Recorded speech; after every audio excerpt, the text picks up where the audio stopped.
Hey friends, this is Marilyn from tarotclarity.com, and I'm doing another movie video close to the heels of one I just recently did, and I usually space them because they're not the most popular of my videos. However, one of my viewers, Alexandra, and Alexandra, you know who you are, asked me so nicely if I wouldn't consider doing Arsenic and Old Lace in time for Halloween. As a matter of fact, I had thought I had already done Arsenic and Old Lace, and but I didn't. But it's such a great film. I really considered doing it at some other point, and I think I just decided to do something else. But this is definitely worthy of a movie video, and it takes place on Halloween, so I'm really thrilled to be able to release this on Halloween. Arsenic and Old Lace was a 1944 film directed by Frank Capra, starring Cary Grant with a cast of characters: Peter Lorre, Raymond Massey, Priscilla Lane, Jack Carson, what must have been one of his first films, James Gleason, Edward Everett Horton, Gina Dare, and Josephine Hull, who were two people who played this role on Broadway, and Capra took them to put them in this film. Now, this film has it's a dark subject matter, but it's made into a comedy. But it's based on, or was inspired by, a true life event. It was based on the life of serial killer Amy Archer Gilligan, who was born sometime in the 1870s and died in 1965. So even, by 1944, this was a case that had been notorious, in recent memory. She, Amy Archer Gilligan, was learned to have been a serial killer, and she ran a home for aged men, a nursing home for elderly men. It was discovered that five remains, five men's bodies were exhumed in her basement, but it's believed that a total of 66 people were killed in her care at the nursing home. Now, the motive for her was inheritance. She would con them into leaving their fortunes to her, and then they'd kill them. She was sentenced to death, but then she got a reprieve when it was determined that she was mentally insane, and so she lived out the rest of her life in a home for the criminally insane. The first scene, the opening scene, is a brawl at the Brooklyn Dodgers. How times have changed. Now the Dodgers are playing for California and are in the World Series currently, kicking the pants off of the New York Yankees. And I'm filming this on the 29th, and I'm not releasing it until Halloween, so I don't know if the Dodgers won the fourth game in a row, because they've won 3, and New York Yankees haven't won any yet. So I don't know if by the viewing, if the Dodgers have won the World Series or not. But at any rate, the Brooklyn Dodgers are playing in this first opening scene. And then they cut to another scene to show that they're still in Brooklyn.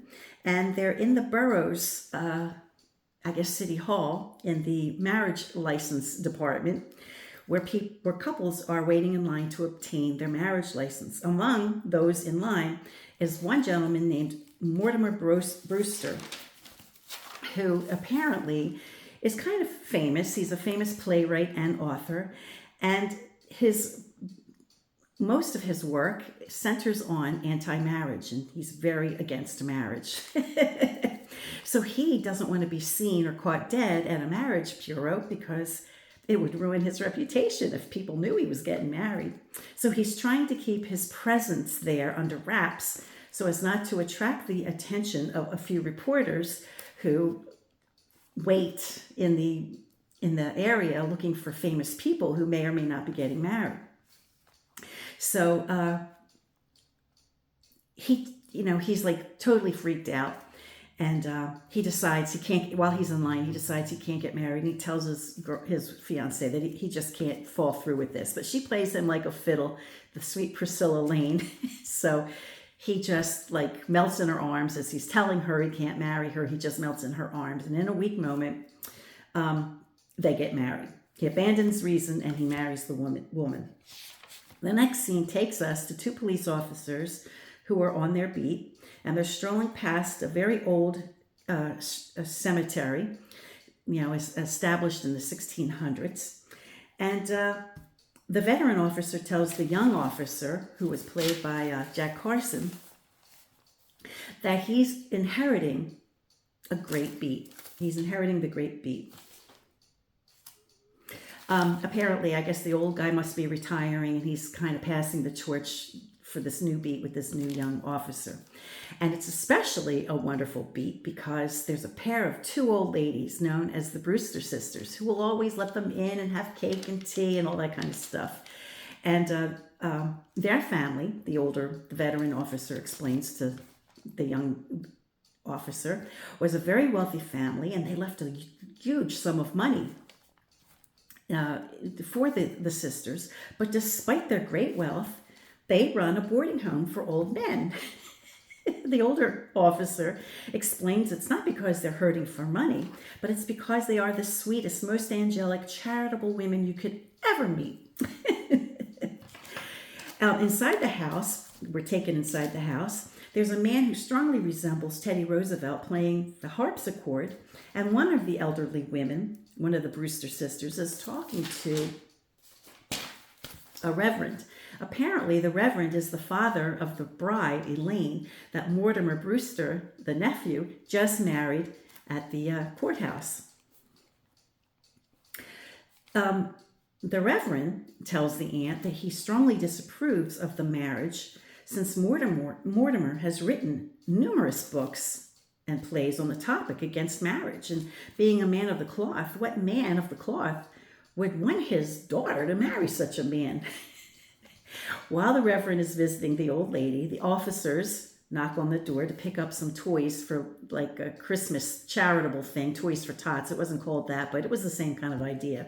So they stop at the house to pick up toys that the old ladies had to donate for the Christmas fund. Now today, the story takes place on Halloween Day, but it's coming toward the Christmas season, and so they're giving toys, they're donating toys for the charity for the upcoming Christmas holiday. We learn that the man who resembles Teddy Roosevelt actually thinks he is Teddy Roosevelt, and everyone in the play calls him Teddy. As the officers leave the house, so does the reverend, and the other sister arrives home from an outing. Teddy goes upstairs, and the two sisters talk about their day, and we discover that the sister who remained at home had a gentleman caller, and Teddy would have another lock to dig in the canal. Now, this is code that they understand what this means. So the other sister is thrilled. She's so excited. And she is told, the original sister, the first sister, tells her to, to look in the window seat. But before the second sister can look in the window seat, Mortimer arrives at home with his new bride, who lives across the street. The aunts are so excited. Mortimer tells the cabbie to stay out front because they won't be long. The bride is getting her trousseau, and Mortimer just wants to stop in briefly to see his aunts and tell them that he got married. The cabbie is told that they need him to take them to Niagara Falls. In 1944, Niagara Falls was the place to go on your honeymoon. In fact, many of you viewing probably had either grandparents or great-grandparents who definitely honeymooned in Niagara Falls because that was the place to be. That was considered a very, very proper and wonderful honeymoon to have. In fact, my husband and I, in modern days, because Niagara Falls is such a magical place, we love Niagara Falls. We go back once a year. Well, we decided to get married there, so we were married standing next to the falls. And technically, we had our wedding night at Niagara Falls, but we actually left the next day and went on our honeymoon elsewhere. But we still went for our wedding, so it was a a wonderful place. If you haven't been to Niagara Falls, see if you can get there. But at any rate, the bride is super, super duper excited because she's going on the quintessential, most perfect honeymoon a girl could ever want in 1944.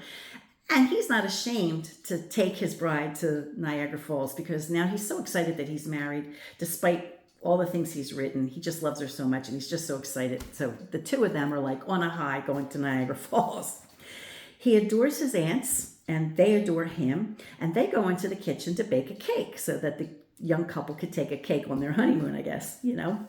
So he's alone in their parlor and he unwittingly discovers a dead body in the window seat. Now, he assumes that his brother, who is the Teddy Roosevelt character, has finally gone kind of psycho, and his mental illness, you know, he just assumes that his brother Teddy took a dark turn, and that Teddy is responsible for the dead man in the window seat. And he, in a panic, tells his aunts that there's a dead body in the window seat. We've got to put Teddy in a sanitarium because look what he's done. But the aunts quickly explain that the dead man in the window seat is their doing. It's not Teddy. They very matter-of-factly tell him not to worry about it. He wasn't intended to find the body and to be a good boy and forget about it. But of course, Mortimer is beyond hysterical, realizing that the old lady's killed a man and with elderberry wine and stuffed him in the window seat. He can't believe it. They continue to matter-of-factly explain to him that they gave the man the poison in wine because when you put it in tea, it just makes such a terrible odor. The aunts kill the men, and Teddy, who thinks he's burying malaria victims, buries them in the basement.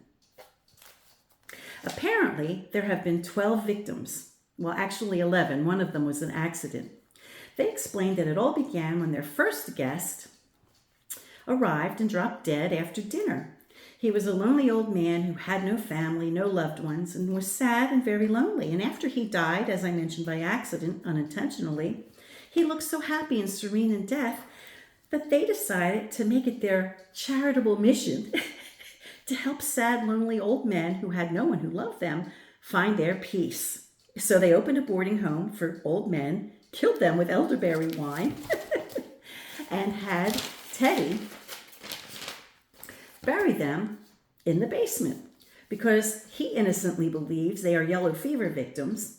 And it all works out in a ridiculously symbiotic dynamic between the aunts and Teddy. In the meanwhile, Mortimer's bride, Elaine, is ready to honeymoon, and the cabbie with his meter running is still waiting outside for them to go to Niagara Falls.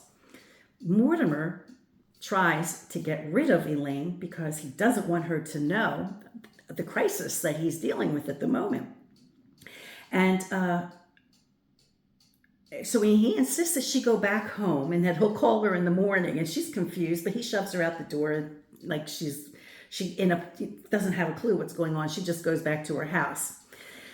He also calls the sanitarium about putting Teddy away. Now, this is probably going to be one of my questions because he knows it's the old ladies who are killing the old men, and yet he wants to put Teddy in the sanitarium. He's like on a mission to put Teddy in the sanitarium. So anyway, despite knowing it was his aunts who killed the men and that there were 12 of them in their basement, while he's on a phone, an elderly gentleman arrives about one of the rooms that they have for Fagin. So he's on the phone and they're entertaining this elderly gentleman. And they question him and establish that he's a very lonely old man and he has no family. They offer him elderberry wine, which he accepts. They pour him a glass and he's about to drink it when Mortimer finishes his phone call and excitedly, realizes what's happening, and he intercedes and saves the man's life. The guy goes running out of the house as though all of them are insane. Now, here's the thing that you have to bear in mind. I can't describe all the slapstick stuff that goes on in this film because there's some physical comedy. And, bear in mind that Cary Grant, prior to having been in Hollywood, had performed as an acrobat. So there's a fair share of him falling over furniture and, over-exaggerated, over-the-top expressions. Now, Cary Grant hated this film, and he hated his performance in this film because he felt that his performance was overstated, which it was. But he did it at the instruction of Frank Capra. I mean, he did not believe that he should be listening. He didn't want to do what Frank Capra told him to do. But Frank Capra insisted for him to play it exactly as he did. So he did, but he hated his own performance. But his performance is what makes it great, because Cary Grant was such a dignified actor. And, his performance is just over the top, and it's comical, and he plays to the camera quite a bit. Anyway, Mortimer explains to his aunts that it's immoral to kill people. You just can't do that. They must stop. He's called away because in the meanwhile, as I mentioned, he's trying to get his brother, admitted to a sanitarium. So he's called away to do some paperwork or something to get this facilitated. And he tells them while he's away that they must promise not to kill anybody else. And they can't even let anybody in the house to do absolutely nothing until he comes home. They agree and decide to wait until Mortimer comes home before they bury Mr. Hoskins, who's the guy in the window seat.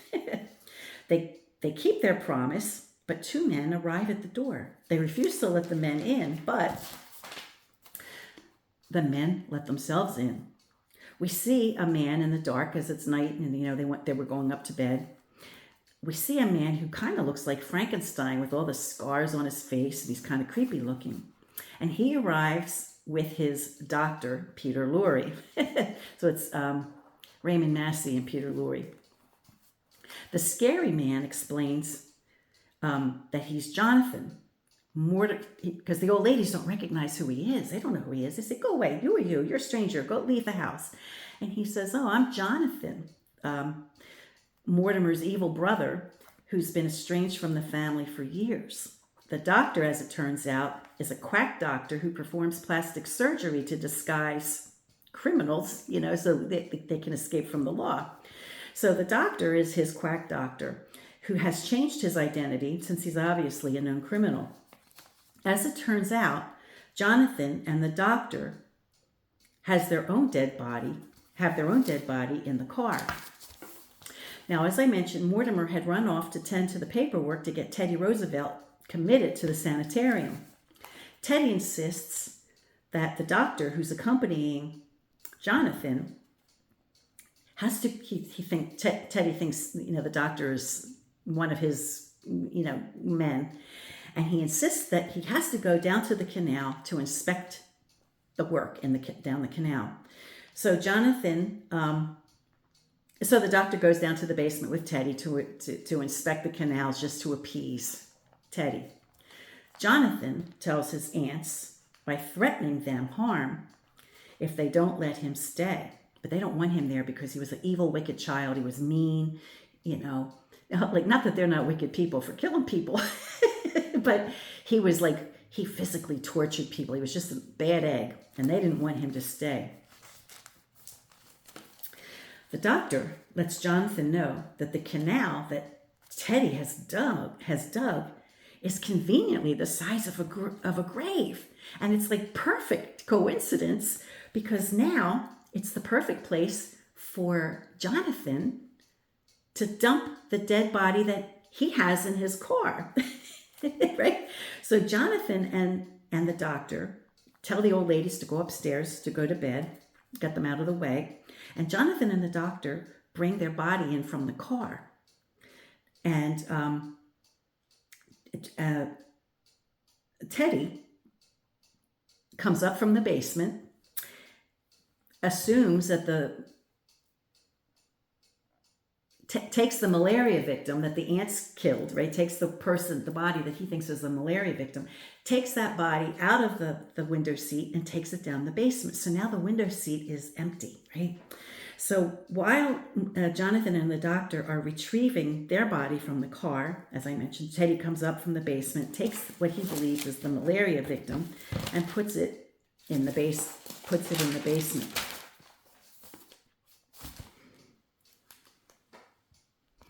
I paused and I forgot exactly where I was, but I think I might have mentioned Teddy came up from the basement, takes Mr. Hoskins from the window seat, and takes him down to the basement to bury him. The doctor and Jonathan now arrive with their own body, and they're in the process of bringing their corpse through the window. The corpse loses a shoe, and Elaine, Mortimer's new bride, is at the door. They are interrupted and don't know what to do, so they hide the corpse. Jonathan, of course, used to live in that house, so he knew that the window seat lifted up. So they shove their new corpse in the window seat. So Mortimer's new bride comes in, and there's, a tense scene between Jonathan and Elaine because she knows that they're not supposed to be there. She doesn't know who they are. When he says, "I'm Jonathan," Mortimer's brother, she realizes that Jonathan was a bad egg because I guess Mortimer must have told her some terrible things that Jonathan did to him when he was little. So he's terrorizing poor Elaine, and meanwhile, Mortimer finally returns home to the three women who are all hysterical because Jonathan's there. Mortimer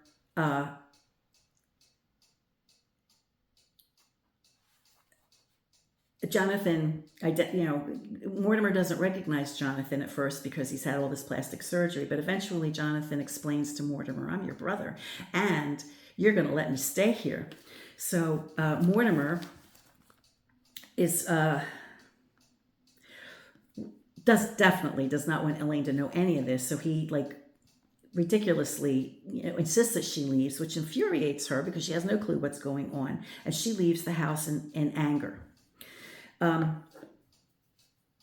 think the aunts went upstairs or whatever, and I don't know where Jonathan and the doctor went. They might have gone to the basement or something like that. And Mortimer lifts the window seat, expecting to see Mr. Hoskins because he's got this problem that he's got to deal with.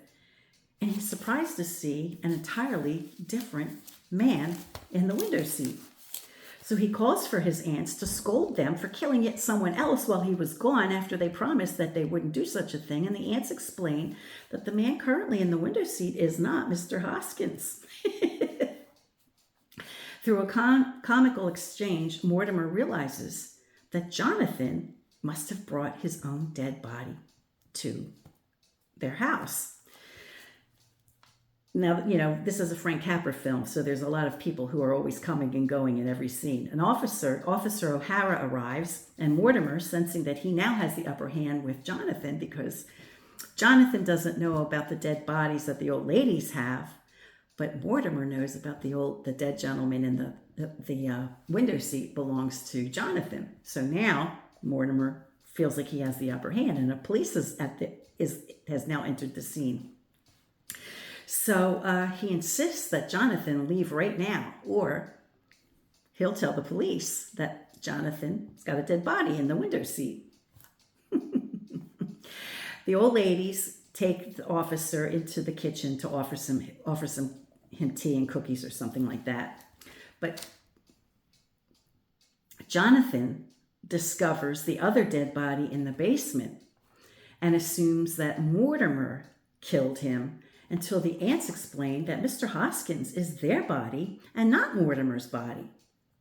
The old ladies admit that they killed and buried 12 men, which really tickles the funny bone of Peter Lorre's character, the doctor, because Jonathan, that's the same amount of people that Jonathan's killed. Jonathan has killed and buried, in his reign of terror, 12 victims. And Peter Lorre is very amusing the way he plays out this scene, because he finds the irony in how these two little old ladies who live under the guise of being angelic people have murdered 12 people and buried them in his basement, while he's known throughout the country, has to have all this physical, all this plastic surgery to disguise who he else. Well, he runs around, he's on the lam constantly, barely ahead of the law for having killed the same amount of people. And, Peter Lorre's like, those old ladies are slick, man. You're an amateur compared to them. So, Mortimer apparently had gotten the required paperwork to have his brother, Teddy, committed. And he also explains to Elaine that their marriage must be annulled because insanity runs in his family. He doesn't tell her what's going on, but he says it's only a matter of time before he goes nuts too.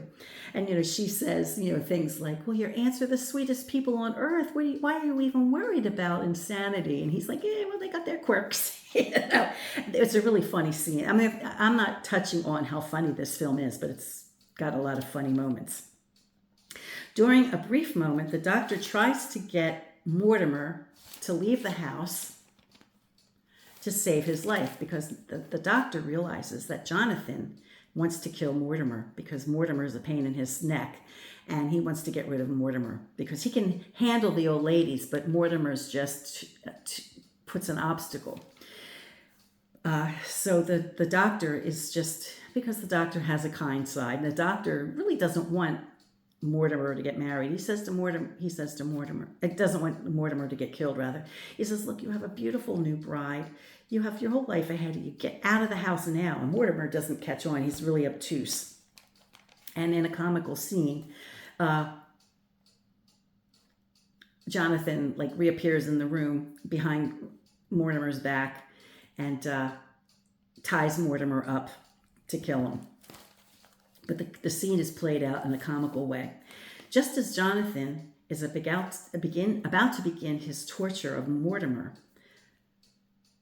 the doctor says he can't perform the torture because he's got to participate without a drink because he just can't do this sober. So he goes to pour a glass of elderberry wine for himself and Jonathan. So now, of course, Cary Grant knows that the elderberry wine is where the poison is. So Cary Grant's like, okay, drink it. He's sitting there waiting for them to drink their wine. But just as they're about to take their sips, Teddy Roosevelt comes out, blows a bugle for Calgary, and it startles them so much that they drop their wine. The police officer also returns to the house, thinking that Mortimer, and seeing Mortimer tied up in the chair, he doesn't even compute that there's probably a crisis going on in the house. Mortimer's got a gag in his mouth, he's tied up, and the cop is kind of obtuse, and doesn't think why are you tied up? He sees it as a perfect opportunity to tell, because he's all tied up, to tell Mortimer, the famous playwright, his play that he's written, because he figures, well, you'll never listen if you're not tied up. So he proceeds to tell Mortimer about his play that he's written. So Mortimer's sitting there hogtied, and behind him, Jonathan is about to kill with a knife. He's about to stab the police officer. But the doctor, who has a heart, hits Mortimer in the head with something, I think a shoe. And it causes, not Mortimer, it hits Jonathan on the head right before he's about to kill the police officer. And it's enough to make Jonathan fall down the stairs and go unconscious. Sorry, I don't want to push the button because I don't want to lose my spot. Okay.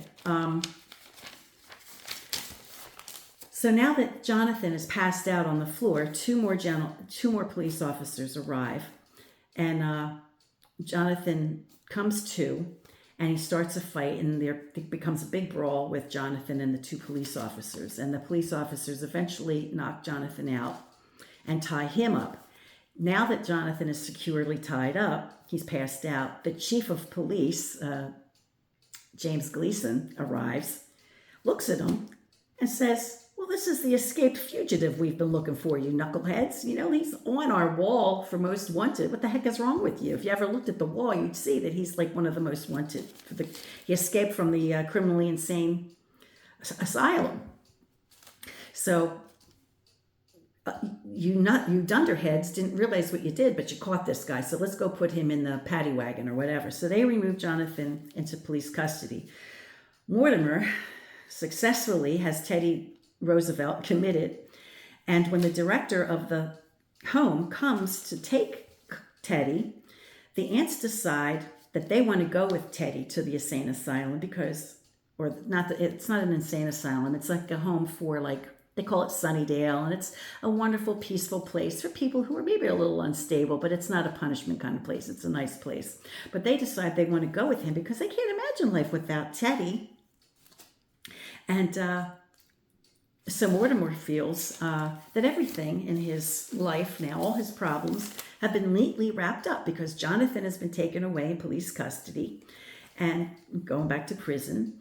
The murderous aunts will be taken into this Sunnydale nursing home, and Teddy is going with them. So all his problems have been neatly tied up, but he still, of course, believes, of course, that mental illness obviously runs in the family. So he really feels that he can't marry. He can't stay married to Elaine because it's just not fair to her. But right before the aunts go off to Sunnydale, the aunts feel like they got to tell Mortimer, and they say, we got to tell you something honestly. You signed the paperwork that said you were next of kin, but we're concerned that if they look into the paperwork, they're going to realize that you're not next of kin. And he's like, what are you talking about? Those are my brothers. You're my aunts. What's the problem? And they said, well, you're really not a Brewster. Your mother was a poor woman who came to us in the family way, and we took her in. And your uncle married her, because she was such a good cook. One of their brothers married her, and, he just assumed that he was a Brewster. He must have been, but he wasn't. He was just the son of a cook who came, and the family adopted the cook as one of their own. The brother married the cook, and then they just raised him as though he was a biological nephew, but he wasn't. So, of course, he's thrilled to find out that he's not related to them biologically. And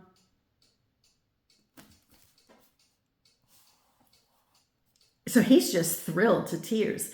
Simultaneously, Elaine, who was had been shooed from the house 1,000 times, started to snoop around, and somehow she got through the basement doors outside. She went through the basement, and she discovered that there were dead bodies in the basement. So she comes up in hysterics, and she's going, "Oh my God, there's dead bodies in the basement!" And she's about to blow everything, right? So Mortimer quickly kisses her before the superintendent of police or whoever it was hears her. But she's hysterical, and he just keeps kissing her and kissing her and kissing her until she finally goes, "Oh, Mortimer," So she forgets that there's 2 dead bodies in the basement, and the story wraps up that his problems are solved. All the crazy people are being taken away. Jonathan's going to prison, and they can go on their honeymoon. Meanwhile, the cabbie's going, the meter's so high you could have bought the cab for yourself. But the question, one of the other questions that I have, and it's probably going to be a question that I put into this, is the problem hasn't been solved because there's 2 dead bodies in the basement that haven't been buried, right? There's 2 dead bodies that haven't been in the basement that haven't been buried. And the cops took away Jonathan, and the sanitarium took away the aunts and the Teddy Roosevelt brother. But how can they go on their honeymoon when there's 2 corpses in the basement? Now, nobody else lives in that house, so nobody else will really discover it. But at some point, they're going to have to come back after a honeymoon to 2 fetid corpses in the basement. So they don't really discuss that. But that's the show. And of course, Mortimer is just, the film ends with him beyond delighted that he's not really a Brewster, and he's so happy to know that he was an illegitimate son of a sea cook. So this is the film. So I know two of the questions will be, and I think I mentioned both of them. And let me come up with a couple more questions so that I'm not just doing two questions. And do a couple questions. I'll be right back. Alrighty, so I decided to use Tarot Noir for these readings because I don't know, sometimes, well, usually when I choose a deck, it's because it calls me, you know, for the particular situation, and it just seems like a very appropriate deck to use. I'm sure I've done a review on it. If I can find it, I'll put it down below. And here's some of the cards. Now, these are very awkward to shuffle and handle and mix, so I'm going to most certainly go off to do the big shuffling of these cards, and when I return, we'll do the questions. Now, I think this film is really a kind of a case with these, you know, gaping plot holes. It's really just a case of the really suspension of disbelief. We're not expected to think about it. You know, we're just supposed to go with the flow. So I understand that. But, you know, me, I get caught up on detail. So my first question is, why is Mortimer insisted in getting Teddy Roosevelt committed to the sanitarium when he realizes all along that it's the ants who are actually killing the gentleman?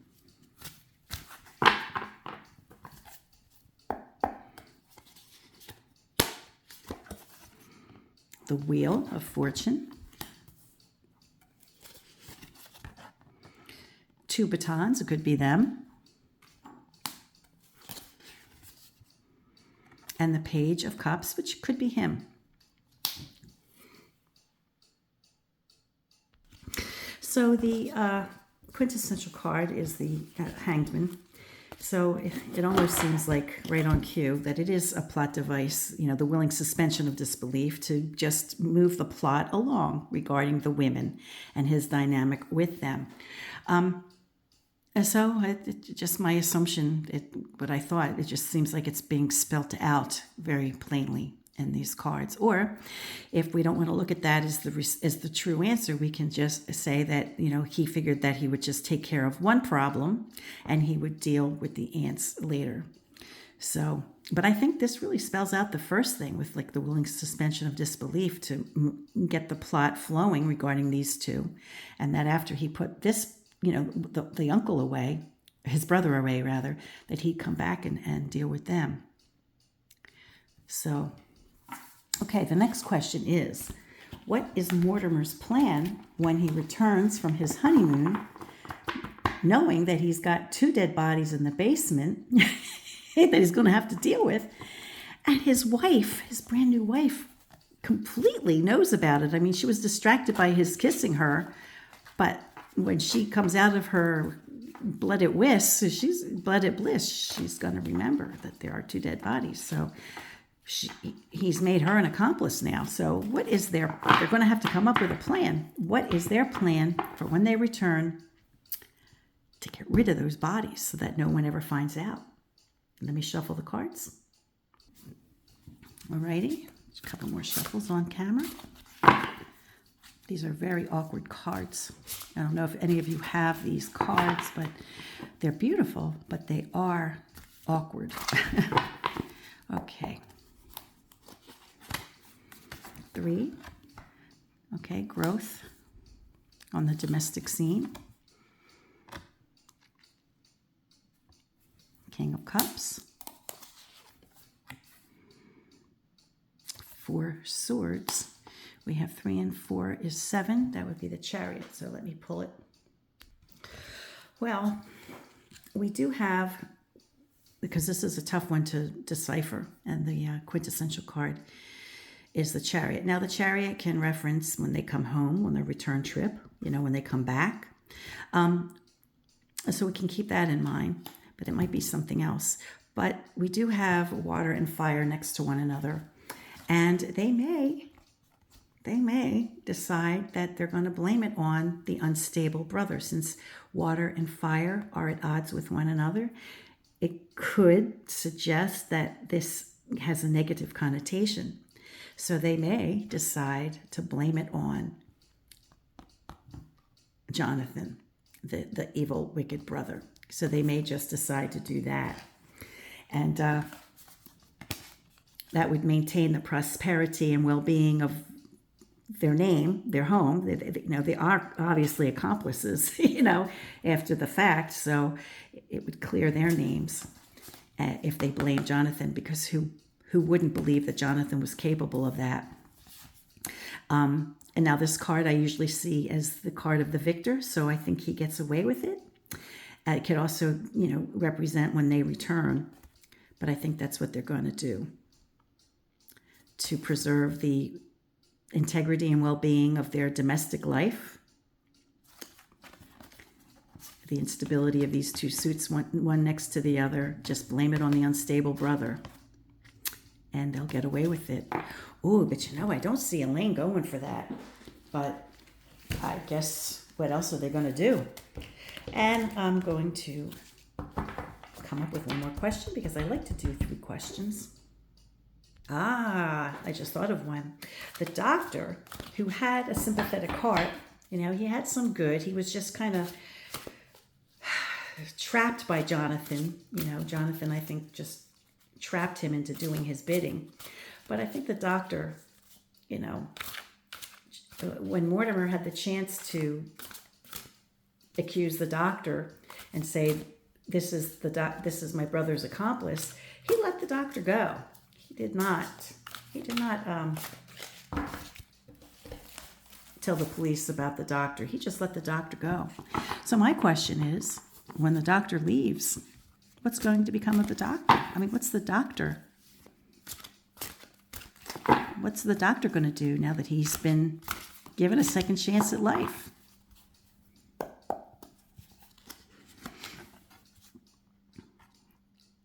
Justice. Well, he may end up getting his just desserts too. Justice, 8 batons, another card for another number 8, right? So we have, excuse me, this is 11. I apologize. Let me see. No, this is 8. This is 8. This goes by the traditional tedium. Yeah, it would be, because it's a pip style deck. Although, sometimes pip style decks don't always make justice 8. So we have a double duty of 8 of restoration of order. Now, it could be that he gets his just desserts, right? That he does get discovered, or it could just be that his life is restored to some normalcy. Let's see what the next card is. 6. Okay, 6 is a perfect number, and it's protecting something. So his little secret is protected. Let's, for shits and grins, do the quintessential card to see if there's anything else we could learn. So we have 2 8s, which is 16. 16 and 6 is 22. Wow. So we have the full card. Let me pull it.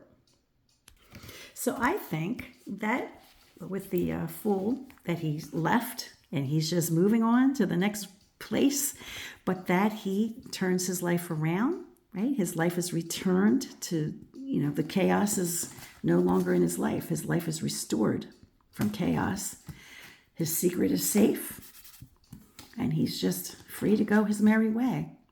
Now, initially, it could have been that justice catches up to him, and that, the justice card appearing could be compelling for that. But the combination of the second 8 and then might also reinforce that, right? But this card, with 6 being a perfect number of communication and, protection, right? So the communication being his secret, right? His secret is safe. And that's how I'm seeing this. So his secret is safe. He brings his life to a certain normalcy, and he's free to move on. So happy Halloween, folks. I hope you enjoyed this reading. It was a lot of fun. Let me flip the camera. It was an awful lot of fun for me. I love this film. Thank you, Alexandra, for asking me to do it. And I'll get back on track with other kinds of videos. But I love doing these videos, and if someone asks me to do it, especially if it's a film I like. If it's a film I'm not crazy about, I could pass, you know. But this is definitely a favorite film. Until next time, friends, stay safe trick-or-treating tonight. Be kind, peace, do no harm, and all that.